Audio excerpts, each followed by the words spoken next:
दोस्तों नमस्कार। तो आज हमारा अगला वीडियो है ब्रैग्स लॉ, ब्रैग का नियम।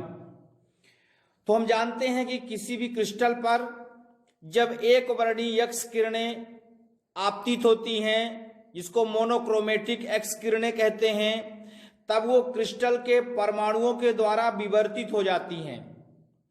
ब्रैग ने क्रिस्टल के द्वारा विवर्तित एक्स किरणों का संपोषी विवर्तन के लिए एक नियम का प्रतिपादन किया, जिसे ब्रैग का नियम कहते हैं। संपोषी विवर्तन के लिए एक्स किरणों का विवर्तन परस्पर समांतर क्रिस्टल तलों से होना चाहिए तथा सभी क्रिस्टल तलों से जो एक्स किरणें विवर्तित होती हैं वे समान कला में होने चाहिए। इस नियमों के आधार पे ब्रैग ने बताया कि यदि किसी क्रिस्टल के दो पास पास रखे तलों के बीच की दूरी d है तथा आपतित एक्स किरणों का क्रिस्टल के तल से पृष्ठ स्पर्शी कोण थीटा है। पृष्ठ स्पर्शी कोण वह कोण होता है जो आपतित किरण क्रिस्टल के तल के साथ न्यून कोण बनाती है। तब संपोषी विवर्तन के लिए सूत्र हो जाएगा 2d साइन थीटा बराबर n लैम्डा, जहां n बराबर 1 2 3 4 5 पूर्णांक है। इसे ब्रैग का नियम कहते हैं। अब यहां मुख्य बात यह है कि एक्स किरणें चूंकि एक विद्युत चुंबकीय तरंगें हैं, परंतु एक्स किरणों का विवर्तन हम प्रकाशीय ग्रेटिंग द्वारा प्राप्त नहीं कर सकते, क्योंकि प्रकाशीय ग्रेटिंग से यदि हम एक्स किरणों का विवर्तन देखते हैं तो उसके लिए शर्त होता है ई साइन थीटा बराबर n लैम्डा। यदि हम द्वितीय क्रम के लिए ग्रेटिंग के द्वारा नापी जाने वाली वेवलेंथ देखें तो ये वेवलेंथ लगभग 8000 एंगस्ट्रॉम के रेंज में होगा। चूंकि एक्स किरणों की तरंग दैर्ध्य 1 एंगस्ट्रॉम की कोट की होती है, अतः इसको नापने के लिए जो ग्रेटिंग अंतराल है वो लगभग 2 एंगस्ट्रॉम की कोटि का होना चाहिए। अर्थात 1 सेंटीमीटर में लगभग 5×10⁷ समांतर व समदूरस्थ रेखाएं होनी चाहिए। परंतु हम जानते हैं कि ग्रेटिंग के 1 इंच में लगभग 15,000 रेखाएं होती हैं। इस तरह से ग्रेटिंग के द्वारा एक्स किरणों का विवर्तन नहीं हो सकता।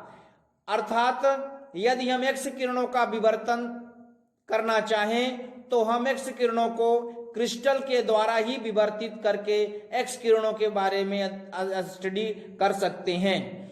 इसके लिए माना चित्र के अनुसार, जैसा कि यहाँ पे चित्र में दिखाया गया है कि PA और QB दिशा में आती हुई समांतर एक्स किरणें हैं जो किसी क्रिस्टल के तल से पृष्ठ स्पर्शी कोण थीटा बनाती हैं। A व B पर समांतर क्रिस्टल तलों के बीच की लंबवत दूरी यहां से देख सकते हैं, लंबवत दूरी d है। दो समांतर क्रिस्टल तलों पर स्थित परमाणु A तथा B के बीच जो विवर्तित कोण है थीटा डैश बराबर थीटा है। क्योंकि विवर्तित एक्स किरणें AR तथा BS हैं, आपतित किरणों व क्रिस्टल तल पर अभिलंब के तल में जो क्रिस्टल तल से कोण बनता है वो थीटा डैश बराबर थीटा है। चूंकि हम यहां से देख सकते हैं कि ये क्रिस्टल तल है और ये आपतित किरणें हैं, इसके बीच में कोण थीटा बनता है। और यहां पर तल के लंबवत खींची गई रेखा ये AB है तथा इस आपतित किरणों के बीच लंबवत खींची गई रेखा AM है। अतः तल और रेखा के बीच जो कोण बनेगा थीटा, वही कोण तल के लंबवत तथा रेखा के लंबवत के बीच भी कोण बनेगा, इसलिए ये थीटा है तो ये भी थीटा होगा। इसी तरह से ये थीटा डैश बराबर थीटा है तो ये भी थीटा डैश होगा। तो चूंकि एक्स किरणें एक क्रिस्टल तल के परमाणुओं से विवर्तित बहुत अधिक नहीं हो पाती, क्योंकि विवर्तित किरणों का जो तीव्रता है बहुत कम होती है, क्योंकि एक्स किरणों की जो भेदन क्षमता है वो बहुत होती है, बहुत अधिक होती है। एक्स किरणों की जो भेदन क्षमता है वो बहुत होती है।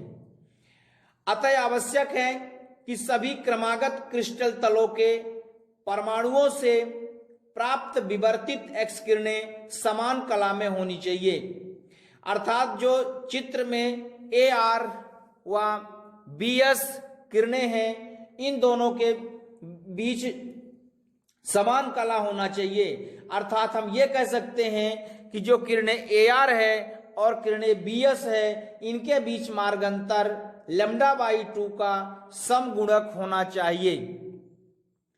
अब AR तथा BS किरणों में यदि हम मार्ग अंतर देखना चाहें तो इसके लिए बिंदु A से किरण QB पे अभिलंब AM तथा बिंदु A से किरण BS पे अभिलंब AN खींच देते हैं, जहां AM आपतित तरंगाग्र है तथा AN विवर्तित तरंगाग्र है। तब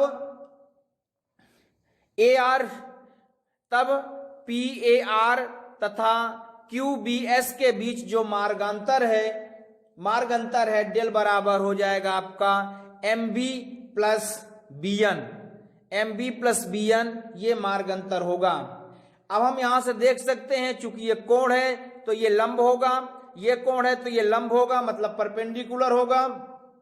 यहां से साइन थीटा बराबर होता है आधार बटे कर्ण बेस अपान हाइपोटेनियस। तो यहां से आपका चूंकि यहां पे ये 90 डिग्री है इसलिए AB हो जाएगा आपका हाइपोटेनियस और ये एंगल है तो MB हो जाएगा परपेंडिकुलर मतलब लंब, AB हो जाएगा कर्ण। तो यहां से कर्ण साइन थीटा बराबर हो जाएगा MB बटे AB, तब MB हो जाएगा AB साइन थीटा। चूंकि A और B के बीच की दूरी D है इस तरह से MB हो जाएगा D साइन थीटा, इसी तरह से BN भी हो जाएगा D साइन थीटा। तो जो आपका मार्गांतर है वो मार्गांतर हो जाएगा डेल बराबर MB प्लस BN और ये हमने पुट कर दिया तो यहां से आ गया मार्गांतर 2D साइन थीटा। अब यदि हम अधिकतम तीव्रता के लिए देखें तो हम जानते हैं कि अधिकतम तीव्रता के लिए जो मार्गांतर है वो λ/2 का समगुणक होना चाहिए, इसलिए डेल बराबर होगा n λ। अब दोनों डेल की वैल्यू को यदि हम बराबर कर दें तो ये हो जाएगा 2D साइन थीटा बराबर n λ, जहां n बराबर 1 2 3 4 हो सकता है। इस समीकरण को 2D साइन थीटा बराबर n λ को ब्रैग का नियम या ब्रैग्स लॉ कहते हैं। इस नियम के पालन होने पर सभी तलों के सभी परमाणुओं से विवर्तित किरणें समान कला में होगी। मतलब इसका ये निकला कि यदि कोई तरंग इस नियम को पालन करता है तथा अगर दो तलों के बीच की दूरी D भी इस नियम का पालन करता है तो इस नियम को पालन करने वाले तलों में जितने सारे परमाणु होंगे उन सभी परमाणुओं से सभी विवर्तित किरणें समान कला में होगी। और जब सभी विवर्तित किरणें समान कला में होगी तो जो विवर्तन है वो अत्यंत तीव्र बनेगा, उसमें तीव्र विवर्तन होगा। दोस्तों ये हुआ Bragg's law 2D sine theta. इसमें ब्रैग स्पेक्ट्रोमीटर की सहायता से हम एक्स किरणों को कैसे मापेंगे ये भी बताया जा सकता है। तो दोस्तों आप हमारे चैनल को यदि सब्सक्राइब कर दिए हैं तो थैंक यू वेरी मच। यदि आपने हमारे चैनल को अभी तक सब्सक्राइब नहीं किया तो प्लीज हमारे चैनल को आप सब्सक्राइब करें, लाइक करें, अपने फ्रेंड सर्कल में शेयर करें और यदि आपको कोई प्रॉब्लम है तो कमेंट जरूर करें। और हाँ दोस्तों हमारे इस वीडियो को, चैनल को, जो भी आप वीडियो देखते हैं उसको लाइक जरूर करें। सभी को धन्यवाद और दीपावली की हार्दिक शुभकामनाएं।